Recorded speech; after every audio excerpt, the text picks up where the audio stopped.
Hey y'all, welcome back to Between Sessions. My name is Ebony Harris. And I'm Elisa Bokeen, and we are two brown chicks changing the face of therapy on both Both sides sides of of the the couch. couch. Your song. Yes. I Welcome can never back. get you hype enough. If I could I just get you know. hype enough, I feel like I got to get behind you. Come on, come on, come on, come on, come on. And I'm still going to respond like this. Elisa is the hype man of the group. Oh, We yes, are yes. excited to have our guest today and to have this conversation. It's going to be a good one. Elisa, I'm going to allow you to do your thing, but we're excited about this Yes, conversation. yes. So today we have Alejandra Restrepo.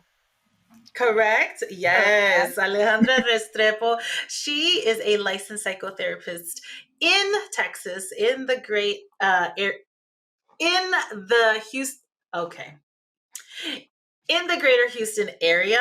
And we are going to be talking today with Alejandra around the challenges of being a first generation child of immigrant families, which has its own unique set of challenges. We're going to be speaking a lot in particular to the Latinx experience. But Alejandra, welcome. Well, thank you so much for having me, Ebony and Elisa. I'm excited to be here. And yeah, this Yeah. is a topic that, I'm really passionate about. I'm not Mm-hmm. a first generation myself, but I'm an immigrant. I've been here in the US for 16 years, and I have worked a lot with first generation individuals as well as their families and their immigrant parents. So this is a topic that is very, very dear to me. Yeah, it's also a topic that is very near to my heart because I am first generation child of immigrant parents. My parents came here from Mexico. So I know that there are firsthand a lot of challenges to trying to just really reconcile living between these two worlds. Oh, It yeah. always makes me think of the scene in Selena. So if like y'all should have, I'm sure that our listeners, you've At watched this point. Selena, right? At this point, and the episode where the dad is talking about, we're not Mexican enough for the Mexicans, and we're not American enough for the Americans, and it really is that you're really between these two worlds. But tell us about the work that you do, Alejandra, and why you got started in doing this work. Yes, well, I have been working in the mental health field for over 15 years, almost since I got here. Different positions, not all of, and maybe 7 years ago, I got my license as a therapist, but I was doing all, like case management work, and I was a rehab clinician at some point, all associated with mental health. So I have been exposed to like the Latino community here in Houston, working on their mental health needs. And at some point, after working for all this time for other people, I just realized that I wanted to like do my own thing and offer a super high quality service to Latinx people. And that's why I created Shaya Psychotherapy, which is my private practice. And yeah, my goal with Shaya is offering top notch services to the Latinx community, offering bilingual services, allowing my clients to like speak Spanglish in their sessions and express their emotions, their thoughts, and their needs in the language that they want to, and being able to like, you know, uh, show that bilingual identity and that Latino identity, and sometimes that American identity as it comes, right, in a very natural and safe environment. So I work with preteens, teens, and adults. I also work with other communities, but I specialize in trauma work with the Latinx community. That's amazing. That is awesome. I, as you were talking about just your journey moving into mental health, of course, but even before when we were discussing like first generation, I was like, do I know what first generation means? Like, I truly was like, I thought I did, but then as y'all started talking, I was like, maybe I don't. So, can you tell us what is first generation? Well, the plain definition of first generation is children of immigrants, right? Kids that are born here, and their parents came from different, countries, and specifically, we're going to talk about Latin American immigrants, right? But there is also a group of people that I consider first generation, and these are kids that were brought to the country. They were born in Latin America or in other countries, but they brought here as young kids. And these kids are Okay. Americans, Okay. even if they don't have a status or they're not recognized as such. They are Americans, and in my opinion, and from my from my clinical perspective, I treat these kids as first generation Americans. Okay, Yeah. that clears it up. I think that was the piece where I was kind of confused because I know being born here, but then I also was like, well, I consider people that have immigrated and come a very long time ago to be Americans, right? But I can understand if you come as a child versus an adult, your experience is going to be different. It's completely different for these Hmm. kids. They don't know the culture where they come from. They're not familiar with it. They're identified as an American, as Americans. So it's just very unfair to treat them as if they're not, just because they don't have a legal status. Their Right. culture, their costumes, everything is American. Yeah. I often joke there about there's a stand up. I remember George Lopez one time, one of his stand ups was, you don't like when you hear and you're in the US and you're like, yeah, I'm Mexican, blah, blah, blah. He's like, and then you go to Mexico and you realize, oh my God, like what's happening? Like you realize how American you actually are when you go back. So that's what there's these challenges, right? Where you're between these two worlds. And one of the terms that I've heard is the immigrant paradox. Yeah. And so that relating to that describing this phenomena that explains why US born youth or youth that come here at such a young age, Wow. why they're more likely to experience higher rates of mental health problems than those who maybe immigrated than youth who immigrated from from foreign countries, right? Like maybe like at an older age or what have you. Yeah. But what, from your experience, what are some of the most common mental health struggles that you're likely to see with first generation children?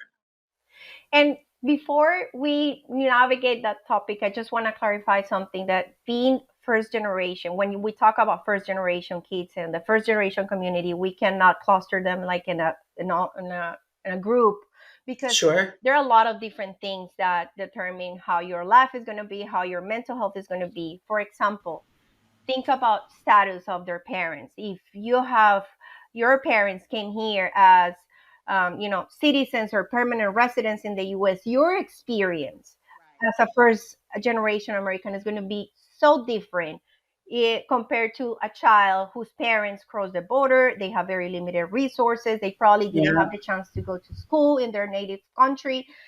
So the set of needs is completely different. So we have a lot of sub clusters in these, in this category. And based on that, we have some commonalities too, right? Yeah. Yeah. Um, I was going to say, just real quick, the other thing that made me think of it, depending on where you also end up, right? So if you go somewhere where, like, let's say you're an immigrant from Cuba, right? And you mhm. go to Miami, right? Like the culture shock Yeah. that then going to, Idaho, Right. right? Like, Right. it probably will be much different. The Yeah. context is so different because, as you said, Elisa, if you are a Cuban person and you go to Cuba, you have a whole Cuban community there. You have a second Havana there, right? Right, For right. myself, as a Colombian, we also have a very strong presence in Florida. So for me, going to Colombia, they call it like the Barranquilla, which is kind of like it's a city in Yeah, Colombia. It feels different if you go to like North Dakota as a Colombian. I think your experience is going to be so different. So yes, very that's different. that's Yes. that's right. One of the common things that I notice among first generation kids is these high levels of stress, and they're just out of proportion, and they're not even compared like to like stress that other kids go through, not because it's higher, it's because it's different. Like for many first generation kids, they are expected to perform certain tasks that they don't align to their age. They're expected in many cases to translate for their parents. For example, they're expected to fill out applications and forms with language that they don't understand. But since they are probably the only person in the home that speaks English, they're kind of that bridge that communicates their parents with the rest of the society. So those high expectations, they just take a toll on these kids, and they feel a lot of pressure, and they don't want to disappoint their parents. And that just, that just channels into like different things like anxiety and depression, uh, feeling lonely and not having enough support, for example, at home, because parents have to work long hours because they don't have the time to like spend like with them and like help them with homework, or like sit down and talk about how did your day go, or things like that. So they experience a lot of loneliness. They become very resourceful, or in some cases they develop a lot of like trauma mechanisms just to cope with the loneliness, the depression, and the high level of stress and the responsibilities that they have. um, the other thing is that this paradox between being invisible and being, and put yourself out there. Many immigrants, because of racism, because of all this hatred against immigration, many immigrants develop these mechanisms like to basically disappear and vanish from society. So they raise their kids like, telling them that they should be invisible, that they shouldn't stir the pot, and they should be as quiet as possible. So that also brings a lot of feelings of loneliness, and like, that impairs them from connecting with people, or like finding mentors, or reaching out for support, advocating for themselves. So it's very isolating for these kids, and it's just this paradox of like, should I reach out for support, or should I just like stay quiet and like keep it to myself? um, I think those are the main ones. And also for older siblings, the responsibility of taking care of younger kids, the expectation that they have to help the other kids succeed, not just with homework, but in general, like for the rest of your life, you're responsible. So having that parental like role and not having a choice, it's a lot for a kid. Yeah, yeah. What I'm hearing more than anything is the pressure and the stress combined with the trying to figure it out, right? Like, so you're trying to Absolutely. figure it out. You don't really, it's so difficult, I think, even as adults to kind of bridge the gap between these two different worlds. What's it like as a kid? And, I think just even the pressures that as you go into adulthood, right? Like the expectations that the parents have, they don't go away, right? It's just No. you're older now, and now you're still expected to, like you're saying, like a high level of expectation. It makes me think. I laugh about this now. I'm like sometimes the requests that my parents will have. My father passed away last year, but my father, for some reason, he thought because I had a college education, I should be able to troubleshoot all the, technology issues. Everything. So you went to Like, what's wrong with college. it? Yeah. Right? That was, yeah. Like, I remember it was like the remote or something, and I'm like, Daddy, I don't know. He's like, what all that college serve you for? And it's like, this is not what. Yeah. So the Absolutely. expectations don't go away. They don't. They don't. And they're usually very high and unattainable. Mm. And and you get used to that pressure. It's just so Mm-hmm. hard to set up boundaries because Mm. our culture struggles a lot setting up boundaries, especially with Yeah. family. You don't Yeah. What want are to. boundaries? Yeah. What What are boundaries? boundaries, right? Yeah. Try to tell your parents this is my boundary. Like, get the hell out of here Come with that. on. Come That's on. as you were talking, I was thinking about like I kept thinking like that's a lot of responsibility. That's a lot of responsibility. So the responsibility to, like you said, translate and help with like paperwork and things like that, the responsibility to your culture and showing up in a certain way at home, but also the responsibility of feeling like I need to fit in at school and things like that. Right. So I'm curious, like academically, what are some unique challenges for first generation children and how does that negatively impact their mental health? You just mentioned, I think, the most important one, which is like living between two worlds, Okay. especially when you live in a Latino environment, like when your home is Latino, when you have certain, principles that you follow, when you have certain values that you have as a Latino and in a Latino house, and then you have to go to an American school. Living in between those two worlds and meeting both expectations for both worlds, it's a lot. That's the first challenge. Um, the other thing that I've noticed is it's related to language.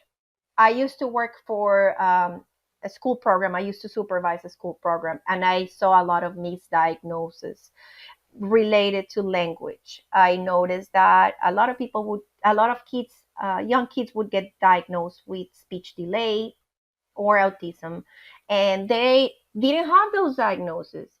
They were probably Spanish, speakers speaking Spanish at home and doing the transition to like an American, uh, school where it was not like a duolingual program or something like that. Right, right, right. So, and in that show was also the need for bilingual, like diagnosticians and speech therapists that are more aware of the environment and how like Latino kids grow up. Because yeah, if you don't have English speaking parents at home, you're gonna learn Spanish first. Most kids do, they transition well. Yes, in the transition process, there's gonna be some confusion back and forth, Spanglish and whatever, but they're gonna be okay. There's no way to diagnose a kid that is doing that transition. So a lot of labeling first, and a lot of like lack of awareness around the culture. Um, the other thing I think I already mentioned this, and is that a lot of these kids don't have enough supervision and support at school. I'm sorry, at home, but it's not because their parents don't want to, it's because they don't have the tools to help them. So as I said, many of these parents didn't have the chance to go to school. Some of them don't even know how to read and write in Spanish. So how can you support your kid with schoolwork if you don't even were able or had the opportunity to go to school yourself? So that creates a great barrier. And then we go back to the topic of being invisible and growing up as invisible. So when you don't want to be noticed, it's going to be really hard for you to like reach out for support and ask for mentorship. Raise your hand and ask questions. So you stay quiet and you just like figure it out on your own. And Yeah. it's just a lot. And you know, a lot of these parents really want to try, but sometimes they don't have the time because they work long hours. They don't have the means because they have very limited resources. They are barely Right. meeting their basic needs, so they cannot pay for Kumon or a tutor, right? So it's a lot of barriers that pile up around like these kids needs. Yeah. Yeah. And not only in when they are like, let's say, grade school, elementary, because I remember that being one of the experiences. It's like I was expected to do really well, but then, and I would remember my mom would say, even if I wanted to help y'all with your homework, I couldn't. My parents had like a sixth grade education. And so even if they want the language, their lack of education, and then how that translated into, we want you to go to school, we want you to go to college, do it. But then they had no idea what that would take as far as helping me Mhm. support that. So I had to figure all of that out on my own. Like I knew I was going to go to college, but it's not like my parents could tell me this is what it means, this is what this system is going to look like, this is what you got to do. And this was before the internet, so I had to, like I had to do that research and figure it out. And that is the case for so many of these first generation kids who they want to go on into college. They don't necessarily have the blueprint for it. And Mhm. again, it's not like, even if their families support them and like, yes, we're working hard and we have your back, but we really don't know what we could do or how to even do it. So there's such a need for that, which kind of takes me to my next question Mhm. in terms of these different systems, right, that the kids have to exist in. So Mhm. how does discrimination and, let's say, systemic racism further deter immigrants, especially Latinx folks, from seeking even therapy? Oh yeah. Well, where do we start? Right. um, you know, again, going back to like the experience of being an immigrant, you don't want to stir the pot. You want to do things by the book. You don't want to, give people any excuses to deport you or to like Right. judge you. So why would you want to go and talk about your deepest fears, emotions, and thoughts with someone that you don't know? So that's the first thing. And I think that's a huge barrier. My experience working with immigrants, for example, is that they have a lot of fears and misconceptions about therapy. They think that our documents, our confidential documentation, is going to be shared with authorities, with ICE, which is immigration, with their employers, and there is a huge fear of their retaliation and the consequences that that might bring. So I think misconceptions about therapy, fears of being, judged, labeled, the fear of being kicked out of the country is huge. And there are many others, like the barriers because of the socioeconomical status. If you need to worry about meeting your basic needs, you're not going to be able to, either consider therapy. There is not enough access to, therapy, affordable therapy. And whenever they access, that service, they usually find therapists that are not trained to work with them. I was reading about like the percentage of Latino therapists in the U.S., and it's only 6.3% of the total number of Latinos. I'm sorry, of therapists in the whole U.S. And I don't even want to think about how many of them speak Spanish. So Right, there is right. we need more representation in our field. We need more people that are competent. And I'm not saying, only Latinos can work with Latinos, but I'm thinking on, people that are like culturally humble, that are like Yep. truly interested on learning, like all these many subclusters that we talked about, that not all Latinos are the same, that not all Latinos have the same needs, struggles, and like, you know, culture, because it's so different to see someone from Mexico and someone from Argentina. Like, for Right. example, Argentina has a very solid, uh, you know, um, tradition around therapy. In Argentina, people go to therapy and they use it as a self-care strategy. Everybody goes and everybody talks about it, and it's so unique. And if you don't know, Yeah. this about Argentinians, you're gonna assume that they have never been exposed to therapy, but they go to therapy for years. That actually love like psychodynamics, the psychodynamic Oh, okay. approach. So they're used to go as a form of self care. Hmm. Interesting. That's interesting. Yes. Yeah. And I think what you said also with not necessarily somebody who is Latinx, which again, we talked about before, we're not a monolith, but that not all Latinx therapists speak Spanish. I speak it, but I know that my Spanish is, I posted a reel about it. It's very ratata, right? Like, because when you speak casual Spanish, just everyday Spanish, compared to in a professional setting, it's not the same. So you're making such a good point. Just because you're Latinx doesn't necessarily mean you're going to be offering therapy in Spanish. So I know with me, it requires me to access a different part of my brain that I show. It's just Absolutely. another way of being. Hmm. Absolutely. And Yeah. that also applies to clients when they are receiving therapy services, when they can access to their memories in Spanish and they can communicate that in the language that it was experienced. It just feels so different. It just That's such a good point. Mhm. Yeah. So it works both ways. And what I've heard from my clients is that even if their clinician doesn't speak the language, but they try to communicate, to learn, when they're curious, when they're open, when they don't just throw judgment. Like simple things like usually some people assume that all Latinos are like Mexicans.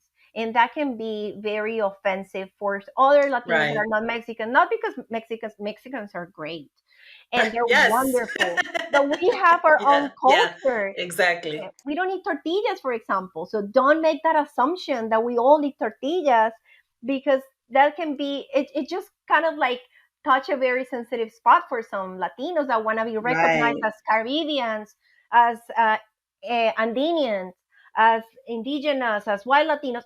We're so diverse, and just being open and curious about it, I think it just creates that connection with the person, that you care about who I am. You just don't think I'm one more Mexican. You think that I'm a Bolivian person and I have like different needs.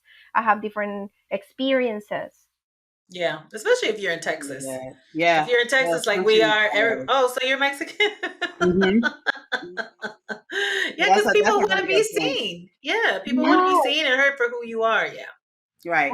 And one of the points that you made earlier, I remember I don't remember where I heard this from, but even for non-Latinx therapists, if we're talking, especially with couples, right, and talking about communication and emotions, and if you know that um Spanish is their first language or Portuguese or whatever their first language Mhm. is, like sometimes in communication, it might be better for them to express themselves in that language first to get the emotions out. And then if they need to translate it for whatever reason, that's important as well. It's super important. And there are words in Spanish that don't have a translation in English. And you experience the emotions based on the language that you have.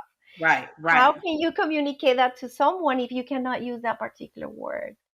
That Yeah. that's Yeah. that's something that I have noticed that when you get to do these like Spanglish sessions, you kind of like expand the communication a lot because people can go back and forth between languages. They can actually connect to the emotion and experience the emotion based on the if they were thinking in English or Spanish.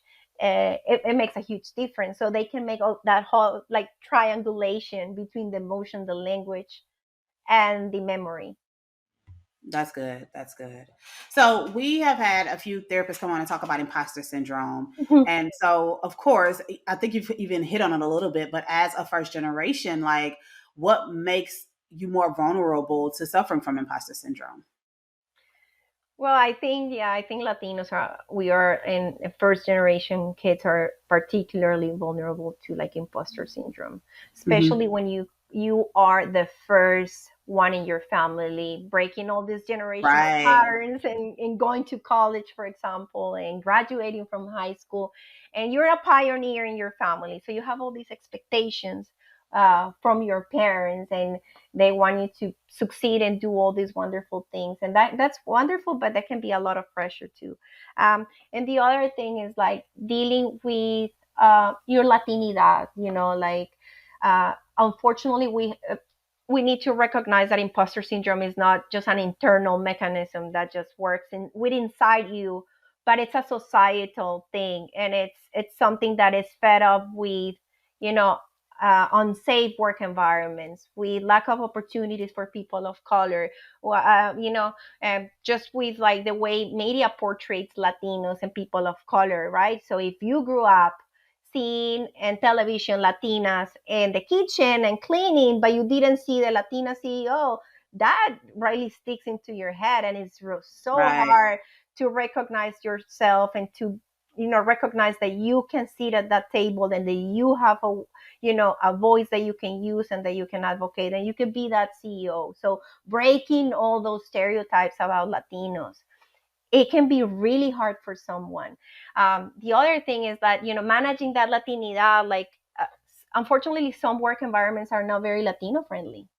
Even Right. they don't Right. say it out loud, like speaking Spanish in some work environments is not well seen. Is not oh, because you might be talking about other people and we don't know what you're talking about. No, that's Right. racism. Right. uh, Right. Right. yeah, like the way we dress, Latinas dress differently, and in some environments, the way we dress might be seen as inappropriate or like provocative, or just it can be labeled in many different ways. The mannerisms that we talk with our hands, we're very expressive, we're very vocal. That might be seen as like not very professional. So Right. having to hide who you are and having to like adapt to like these not very mindful standards. They're very like Caucasian like standards. It's just very hard for Latinos, and a lot of these Latinos think that they have to hide who they are. In fact, you're gonna see a lot of Latinos out there in the corporate world, and you would never know that they are Latinos until they use either last name or like you find some sort of detail that tells you that they are Latinos, because they hide it. They put on this armor just to succeed, or again hide their Latinidad. Yeah. And Yeah. Yeah. Which I think speaks to also colorism even within the Latinx community, right? Because some of us can't hide it, right? Like some of us can't hide that you have your white Latinos or white passing Latinos, Mm-hmm. and then you have some of us that you know you can't hide it. Mm-hmm. And then the perceptions, right? So if we're talking about that imposter syndrome, not only that we don't see maybe the representation of ourselves, you're not going to see the more indigenous or the black representation as the CEOs either on Absolutely. Univision or Telemundo. Never.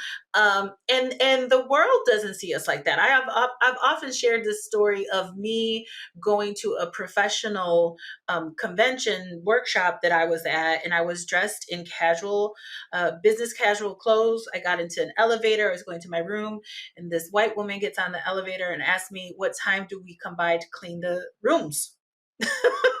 What time do y'all come by to clean the rooms, right? There was nothing about what I was wearing that would indicate I was staff, right? So I think it's how do you not have that impact, feeling like an Absolutely. imposter in certain areas? How does this not impact your mental health?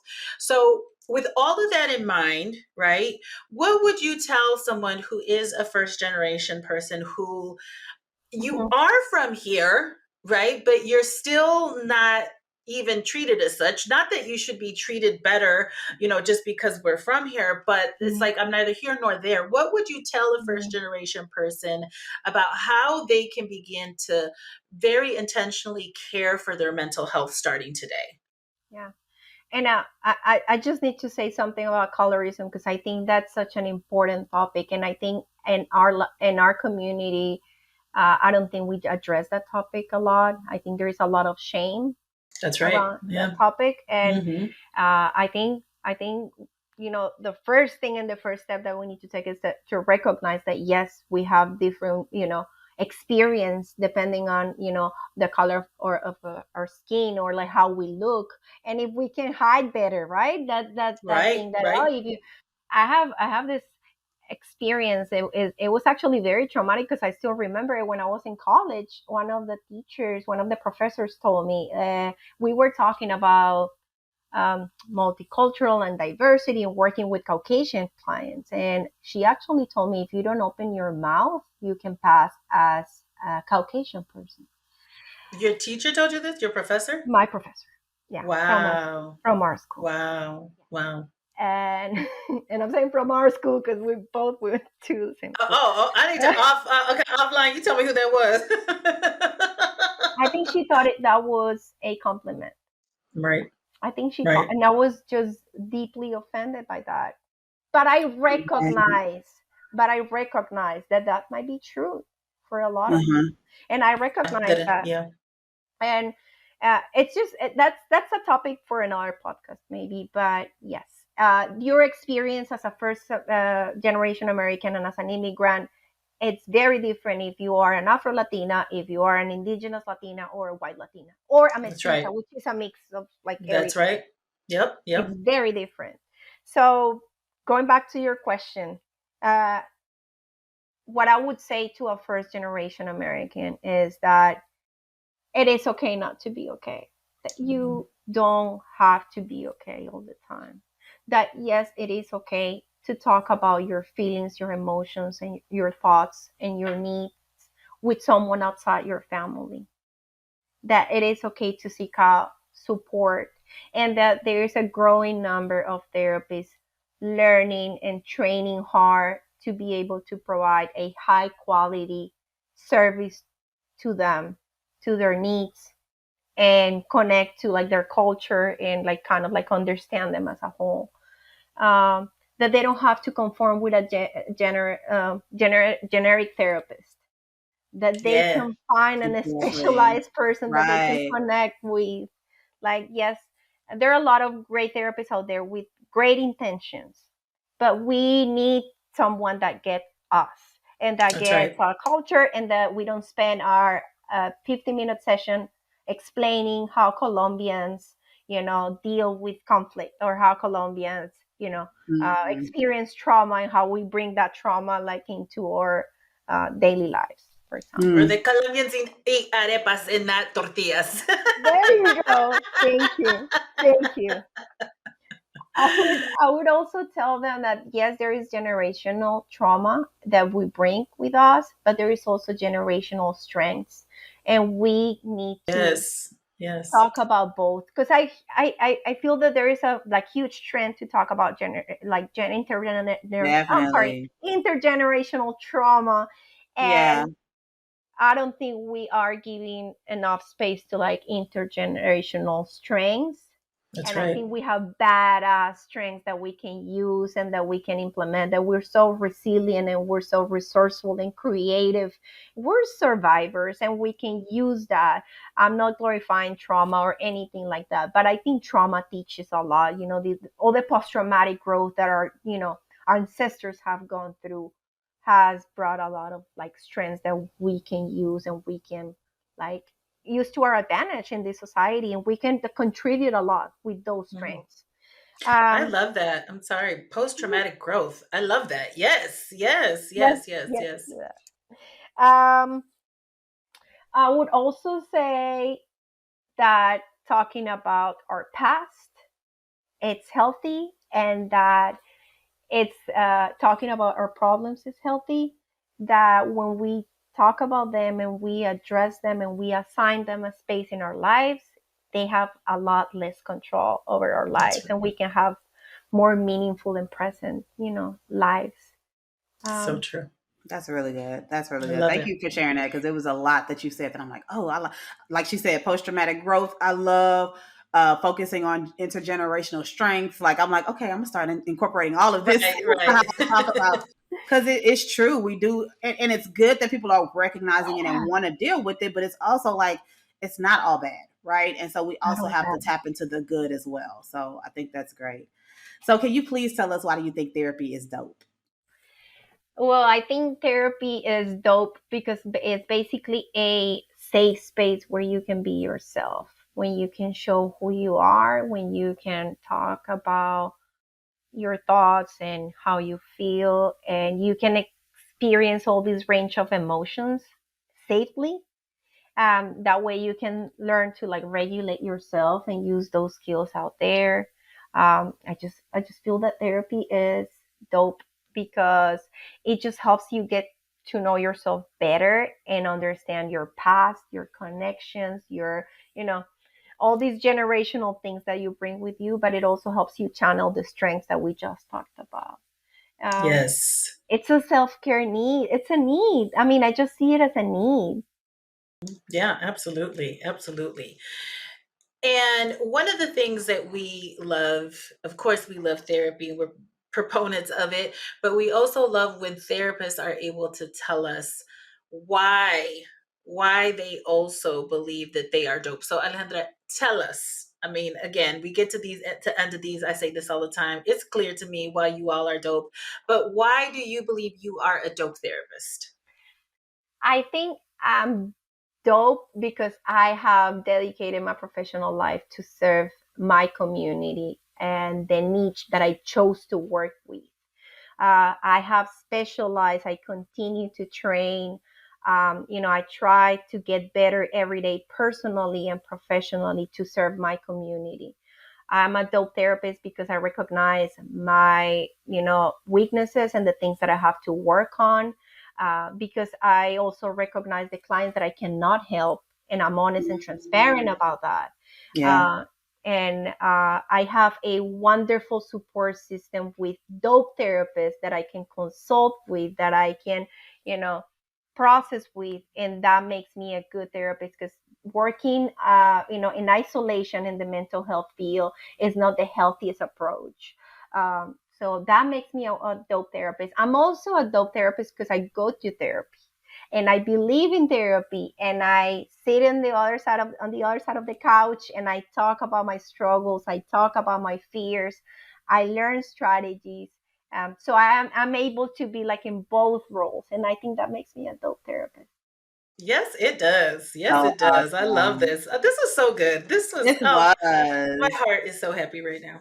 Thank you Mine so much, too. Alejandra. Mine too. I'm so happy and so glad, to be able to have this conversation with you all. And I love what you do, and I love that you bring awareness to all these topics. We need to talk Mhm. more about mental health, in our communities, and normalize therapy and show people how dope therapy is. That's right. Yes, That's right. we That's right. appreciate it. Please tell everyone how they can find you if they want to work with you. What are the steps and anything else that you have going on? Absolutely. My website is www.shayapsychotherapy.com. Shaya is Haya. Mhm. Um, and I'm also in psychology today. You can find me as Alejandra Restrepo. I'm a licensed professional counselor. I also have social media. I forgot to mention it's at Shaya Psychotherapy. I have TikTok and Instagram, and I do a lot of bilingual content, just Mm. Yeah. normalizing, mental health and connecting with my clients through, videos and reels and memes and all these Yeah. things. I think is a Yeah. very, very powerful tool to connect with Yeah. clients and Yes. people in And general. you're on the Melanin and Mental Health Directory, I might add. So we have you I there as am. well.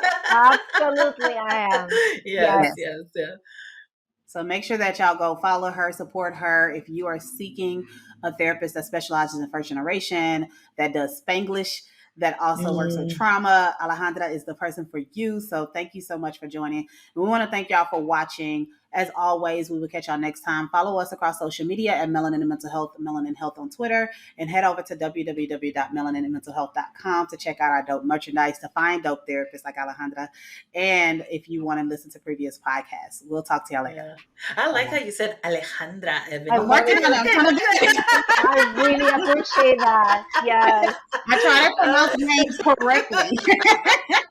That means a lot. That means a lot yes, to me. yes, yes. Yes. All right, y'all. Have a great, great rest of the week.